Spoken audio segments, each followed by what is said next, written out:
एक लंबे गैप के बाद हमें पाकिस्तान की क्रिकेट देखना भी नसीब हुई। बाबर आजम वेस्ट इंडीज़ में पहुंचे अपनी टीम को लेके, छोटे से बच्चे के साथ उनकी वो वीडियो आपने देखी स्टार्ट में, जहां एएन बिशप ने कहा कि बाबर आजम ने इस बच्चे के कई साल बना दिए हैं। बाबर आजम की जर्सी भी लोकल लोगों ने पहनी। ये चीज़ बताती है कि जो उसकी ग्रेटनेस है, जो उसने अपनी ज़िंदगी में अचीव किया है, उसको पूरी दुनिया अप्रिशिएट करती है और ये पूरी दुनिया के अंदर होता है।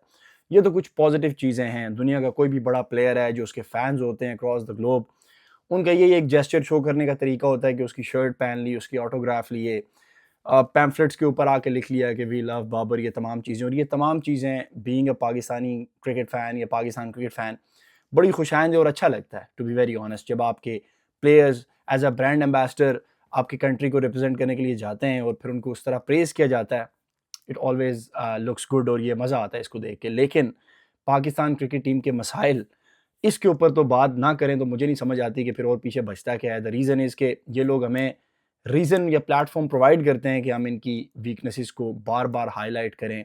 आप तमाम लोग जानते हैं कि पाकिस्तान क्रिकेट का एक ही मसला जो हमने पिछले अरसे में देखा, वो फास्ट बॉलिंग लाइनअप थी, राइट? इस तमाम सिचुएशन के अंदर हमें लगा कि उबैद शाह को इन्होंने पिक किया है। द ओनली रीज़न उन्होंने उबैद शाह को पिक किया कि जो पेस बैटरी है पाकिस्तान की, उसके लिए, उसको सपोर्ट करने के लिए आएगा। अदरवाइज लिटरली मतलब इंटरनेट के ऊपर लोग ये कह रहे हैं कि भाई ये पाकिस्तान के स्पिनर्स हैं। नो डाउट अब्बास ने इस तरह बॉलिंग की, हम उसके ऊपर बात करेंगे। लेकिन इस कंडीशन के अंदर आपने आउटफील्ड देखी, इतनी स्लो, मतलब कितने सारे चौके तो रुके। ठीक है, बारिश भी हुई, वो तमाम चीज़ें, एक्स्ट्रा मॉइस्चर पिच के अंदर, वहाँ पे आपके जितने भी बॉलर्स हैं, यानी बैट्समैन होता है ना, यानी उसको डिस्ट्रैक्ट करने के क्या तरीके हैं। अगर फॉर एग्जांपल उसके पास 128, 129, 126 का बॉल आ रहा है दोनों एंड से, तो उसको क्या फ़र्क पड़ता है? ठीक है, स्विंग, सीम, थोड़ा-सा फ़र्क उसमें ज़रूर होगा, लेकिन जब एक बैटर को बॉल आ रही है 145-46 की, अगले ओवर में अब्बास आ रहा है स्लो 125, 126, मतलब माइंडसेट के साथ, मेंटालिटी के साथ आप खेलते हैं ना प्लेयर की, बैटर की। यहाँ पे इस सिचुएशन के अंदर आपको स्कोर कार्ड देख के लग रहा होगा कि ठीक है भाई 194 फॉर 3, लेकिन ओवरऑल अगर आपने मैच देखा हो तो भाईजान ये बहुत रोला है, क्योंकि पाकिस्तान ने 106 पे 3 आउट कर लिए थे। स्टार्ट जिस तरीके से पाकिस्तान ने किया वो बड़ा इंप्रेसिव था। ये जो ग्राउंड है ब्रायन लारा क्रिकेट एकेडमी, इसके अंदर ये पहला टेस्ट मैच हो रहा है, so it's a very new venue for test cricket. और वेस्ट इंडीज जैसे मुल्क के अंदर एक नए ग्राउंड का बनना, मतलब हमें उसी तरह खुशी होती है जिस तरह इस्लामाबाद के अंदर क्रिकेट ग्राउंड बन रहा है, क्योंकि हम चाहते हैं कि ये जो गेम है ये पूरी दुनिया के अंदर प्रमोट हो।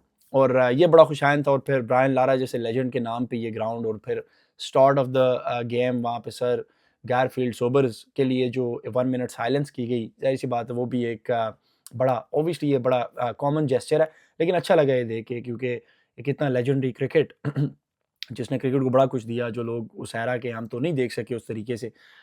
थोड़ा बहुत जो पता चलता है उसी हवाले से पता चलता है कि हाउ ग्रेट वाज़ ही। लेकिन ये बड़ा अच्छा लगा। उसके बाद टॉस पाकिस्तान हार गया और बाबर ने भी ये बोला कि भाई अगर हम टॉस जीतते तो शायद बैटिंग ही करते इस सिचुएशन के अंदर। और पाकिस्तान चेस के अंदर तो आप, मैं क्या बताऊँ, मतलब चेस के ऊपर पूरी पाकिस्तान को पता है कि हमारी क्या हालत होती है। चौथी इनिंग में 150 रन भी हो तो हम कहते हैं कि भाईजान अब तो बहुत रौला बताया गया। तो वो अब हमें नहीं पता यहाँ भी हमें देखने को मिलेगा नहीं। लेकिन एक चीज़ समझेंगे, एक तो इतने टाइम बाद हमारे पास रेड बॉल क्रिकेट होती ही नहीं है, वहाँ भी इस किस्म की मिस्टेक्स, यानी अब उबैद शाह वहाँ पे क्या गरम करने गया, अंडे खाने गया, मतलब मुझे समझ नहीं आई।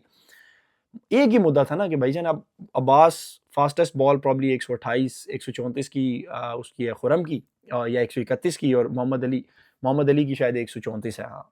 और मैंने जो स्टैट देखा था उसमें आमिर जमाल की बॉल उस टाइम शो नहीं हुई थी।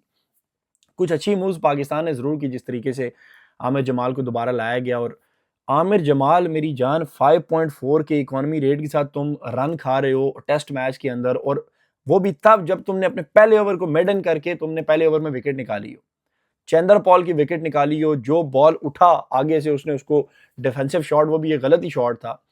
और उसके बाद जो आप शॉर्ट बॉल के ऊपर जांगों से छक्के खा रहे हो, उसे पिछले बॉल के ऊपर आप उसको आगे बॉल बीट करवा रहे हो, मतलब मुझे समझ नहीं आती कि आमिर जमाल करना क्या चाह रहा था। फुल बॉलिंग करा रहा है, टक करके, तुम्हारा पेस भी ठीक है भाई, वो टक करके लगेगी, चौका होगा। मतलब आप देखें ना, एक साइड पे आप पाकिस्तान के बॉलर्स का स्टैट्स में अगर निकालूं, मोहम्मद अब्बास 19 ओवर में 44 रन, 2 खिलाड़ी आउट। और ये भी तब आप देखें कि अब्बास के पहले 7 ओवर में से 5 ओवर मेडन थे। इतना बांध के रखा था पाकिस्तान ने वेस्ट इंडीज को, क्योंकि देखो जो ब्रेंडन किंग ने अपनी विकेट दी, वो आपको क्यों लगता है क्यों विकेट क्यों गई?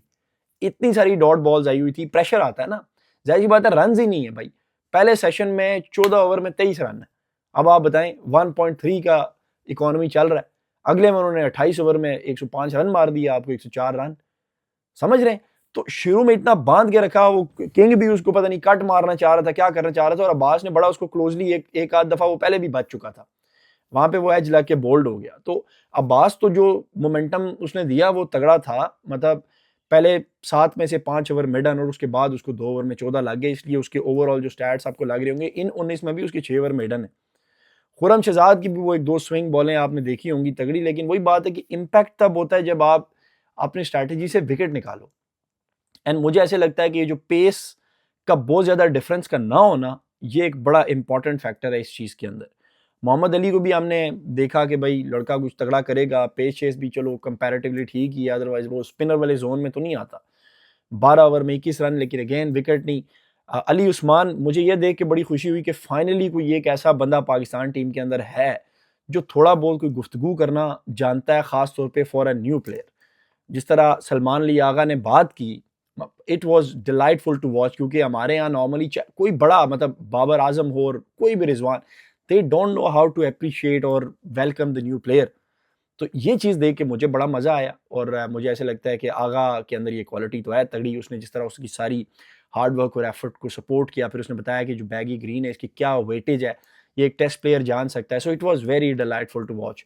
और अली उस्मान उस तरीके से इम्पैक्ट तो नहीं डाल पाए, 12 ओवर में 34 रन, एंड मतलब स्पिन के लिए शायद ये उस तरह सपोर्टिव कंडीशन है भी नहीं, क्योंकि उसी को रिमूव करके जब आमिर जमाल को लाया गया था बाबर आजम की जानिब से, जो कि एक बड़ी अच्छी मूव थी, और उसमें पहले ही ओवर में उसको विकेट मिली।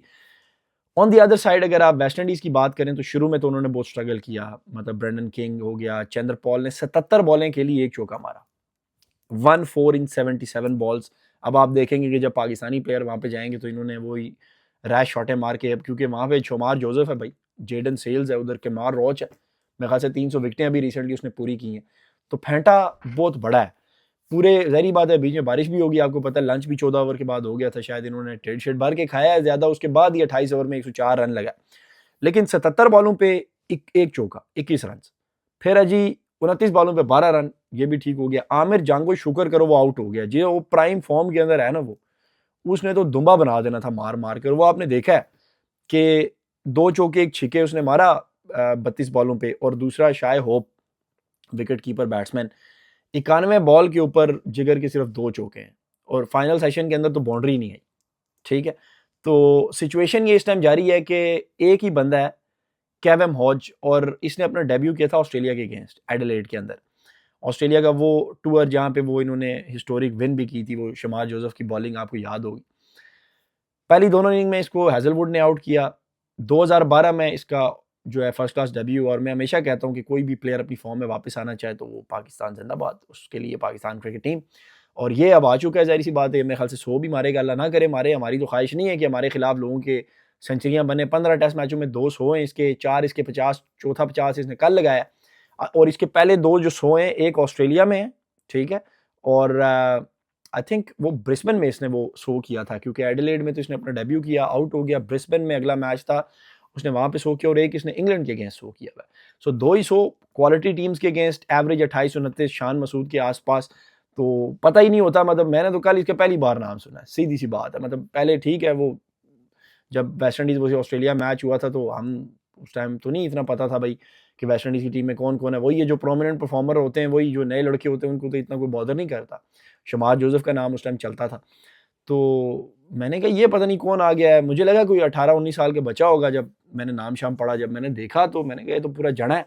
तो 33 साल की उम्र है भाई की, लेकिन ये है कि फेंटा दे गए हमें, और हमारे नसीब में शायद एक और एडिशन हो चुकी है कि एक और बंदे का करियर हमने बचाया है। मुझे मार्कस नॉर्थ याद आ जाता है, बहुत छोटा था मैं तब भी, उसका इन्होंने करियर बचाया था, मेरे ख्याल से उसने 5 मारा था।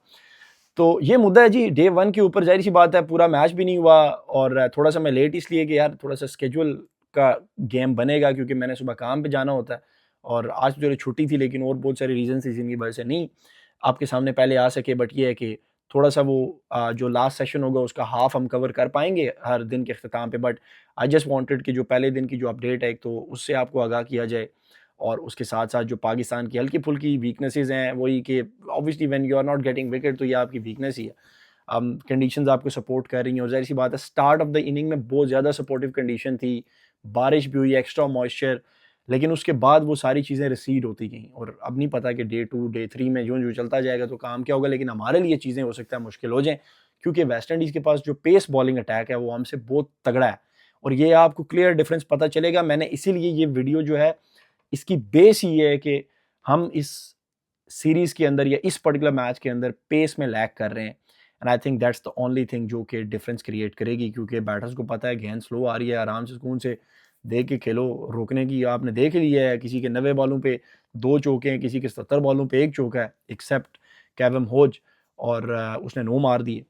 तो बहरहाल देखते हैं कि पाकिस्तान की टीम डे 2 में क्या करती है और एक जो इंपॉर्टेंट रिव्यू वो मिस हो गया मुझसे कि वो बहुत इंपॉर्टेंट था। बाबर आजम ने बिल्कुल लास्ट सेकंड के ऊपर क्या आमिर जांगो के अगेंस्ट जो उसने रिव्यू लिया और रिजू भाई की सैल्यूट पेश करते हैं एलेक्स कैरी की तरह, वो बिल्कुल पिच के पास आके खड़े हो गए मोहम्मद अब्बास के लिए। जाहिर सी बात है वो फिर अगले बैटर जो है वो काइंड ऑफ प्रेशर में होता है, they can't leave pitch otherwise there is a chance कि वो पीछे से मार दें रिजू भाई विकेट पे। सो ये उनके क्रेडिट पे जाता है। Again once again Ubaid Shah का क्वेश्चन रहेगा और हम मिलते हैं कल डे 2 के इख्तिताम पे कि वहाँ क्या होता है। होप कि पाकिस्तान की टीम जो है वो बेहतर परफॉर्म करे। मिलते हैं आपके साथ अगली वीडियो में, तब तक अपना ख्याल रखें। Thank you so much.